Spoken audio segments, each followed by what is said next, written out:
दोस्तों इस वीडियो को देखने के बाद आपके सारे डाउट क्लियर हो जाएंगे स्टैटिक जीके से रिलेटेड। क्योंकि दोस्तों यहाँ पर मैंने टॉप 40 स्टैटिक जीके के टॉपिक कलेक्ट किए हैं जो कि आरआरबी ग्रुप डी एग्ज़ाम के लिए मोस्ट इंपॉर्टेंट है। और दोस्तों इन्हीं टॉपिक से प्रीवियस ईयर में क्वेश्चन बने थे और आरआरबी एनटीपीसी के एग्ज़ाम में भी क्वेश्चन बने थे। तो चलिए वीडियो को स्टार्ट करते हैं।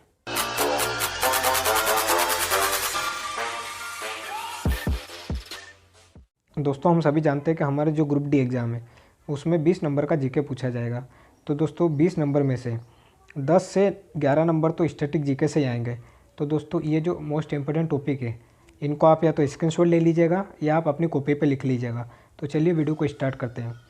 दोस्तों पहला हमारा टॉपिक आता है वो आता है सीएम एंड गवर्नर। जी हाँ दोस्तों, इससे भर भर के क्वेश्चन निकल के आ रहे हैं। तो अगर आप भी सक्सेस पाना चाहते हैं तो इसको ज़रूर पढ़ के जाइएगा। उसके बाद दूसरा टॉपिक आता है नेशनल पार्क और वाइल्ड लाइफ सेंचुरी का। उसके बाद अगला आता है गवर्नर जनरल एंड वाइसराय। इससे तो बहुत ही क्वेश्चन बने एनटीपीसी एग्ज़ाम में। तो दोस्तों एनटीपीसी के जितने भी क्वेश्चन बने या जितने भी टॉपिक है वो तो ग्रुप डी में ज़रूर रिपीट होंगे।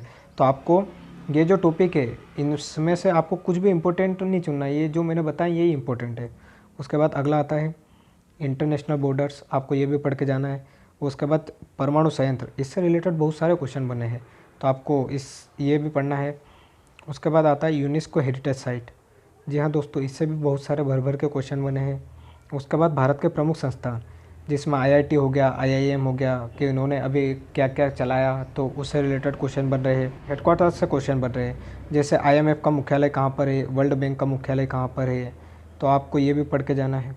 उसके बाद लेक्स इन इंडिया, मतलब कितनी भी झीलें, खारे पानी की झील कहाँ पर है, मीठे पानी की झील कहाँ पर है, सबसे बड़ी झील कहाँ पर है, तो आपको ये भी पढ़ के जाना है। उसके बाद मेजर वोल्केनो, जी हाँ दोस्तों, जितने भी ज्वालामुखी हुए हैं उनसे रिलेटेड भी क्वेश्चन बन रहे हैं तो आपको ये टॉपिक भी पढ़ के जाना है। उसके बाद अगला आता है मिलिट्री एक्सरसाइज। जी हाँ दोस्तों, के भारत और अमेरिका के बीच कौन सी एक्सरसाइज हुई और सिम्बेक्स किस किस के बीच में होती है, इससे रिलेटेड क्वेश्चन बने हैं तो आपको ये भी पढ़ना है। उसके बाद आता है इम्पोर्टेंट डेज, जितने भी इम्पोर्टेंट डेज जैसे जल दिवस कब मनाया जाता है, उसके बाद गेंडा दिवस कब मनाया जाता है, इससे रिलेटेड बहुत क्वेश्चन बने हैं तो आपको इम्पोर्टेंट डेज जितने भी बनते हैं वो सब पढ़ना है। और अगर आप चाहते हैं कि ये सभी टॉपिक आपको इस चैनल पे मिले तो आप कमेंट कर दीजिएगा। अगर इससे रिलेटेड ज़्यादा कमेंट रहेंगे तो मैं इससे रिलेटेड आपके लिए सीरीज लेके आ जाऊँगा जिससे आपको कहीं भी बाहर नहीं जाना पड़ेगा। उसके बाद अगला आता है फर्स्ट इन इंडिया, जैसे भारत के प्रथम प्रधानमंत्री कौन थे, प्रथम भारत में जिसने भी प्रथम महिला प्रधानमंत्री कौन थे, प्रथम महिला राज्यपाल, इससे रिलेटेड जितने भी क्वेश्चन बनते हैं। उसके बाद एयरपोर्ट से रिलेटेड बहुत क्वेश्चन बने हैं। उसके बाद अवार्ड्स से रिलेटेड क्वेश्चन बने हैं, जैसे ग्रेमी अवार्ड किसको दिया गया, फिल्म फेयर अवार्ड किसको दिया गया। उसके बाद गेम्स में कि यह खेल किससे संबंधित है। और उसके बाद गेम्स के अंदर जो अवार्ड आते हैं ना, जैसे राजीव गांधी अवार्ड, अर्जुन अवार्ड, तो उससे रिलेटेड भी क्वेश्चन बन रहे हैं। उसके बाद इम्पोर्टेंट सीईओ, जैसे नोकिया के सीईओ हो गए, यूट्यूब के सीईओ हो गए, फेसबुक के सीईओ हो गए, तो आपको ये भी पढ़ना है। और उसके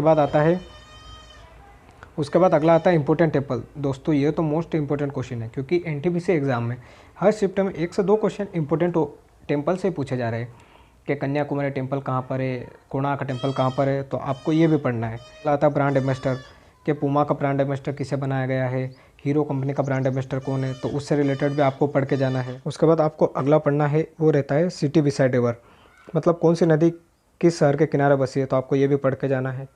उसके बाद करेंसी और कैपिटल, अलग अलग देश की करेंसी और कैपिटल के बारे में पढ़ना आपको, जैसे मालदीव की करेंसी क्या है, जापान की करेंसी क्या है।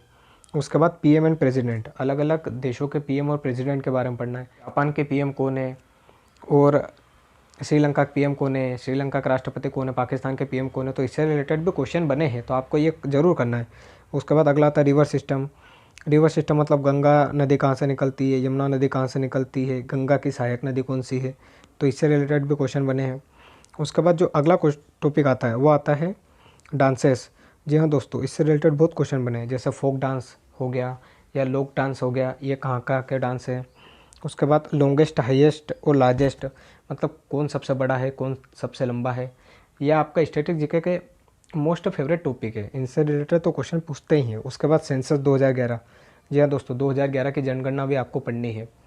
उसके बाद बुक्स एंड अथर के बारे में पढ़ना आपको, और इसमें ज़्यादा फोकस करना आपको ओल्ड बुक पे, जैसे एनटीपीसी एग्ज़ाम में जितनी भी हिस्ट्री से रिलेटेड बुक हुई थी ना उनके बारे में पूछा गया था कि मुद्रा राक्षस किसने लिखी वगैरह वगैरह। उसके बाद अगला आता है इंपॉर्टेंट डेट्स इन हिस्ट्री।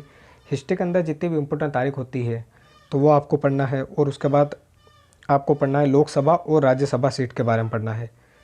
तो दोस्तों ये कुछ इंपॉर्टेंट टॉपिक्स थे जो मैंने स्टैटिक जीके के लिए निकाले हैं आरआरबी एनटीपीसी एग्ज़ाम को एनालाइज करने के बाद। तो दोस्तों अगर आप ये कर लेते हैं तो आपके 8 से 10 नंबर स्टैटिक जीके में तो कहीं नहीं जाने वाले। उसके बाद अब अगला वीडियो है वो मैं हिस्ट्री से रिलेटेड इंपॉर्टेंट टॉपिक लूँगा, उसके बाद पॉलिटी और इकोनॉमिक्स से। तो तब तक के लिए चैनल को आप सब्सक्राइब कर लीजिए, साथ में बेल आइकन दबा लीजिएगा, क्योंकि इस पर आपको गवर्नमेंट जॉब से रिलेटेड कंटेंट मिलेगा और कंटेंट मिलता रहेगा। तो तब तक के लिए गुड बाय, मिलते हैं नेक्स्ट वीडियो में। Thank you.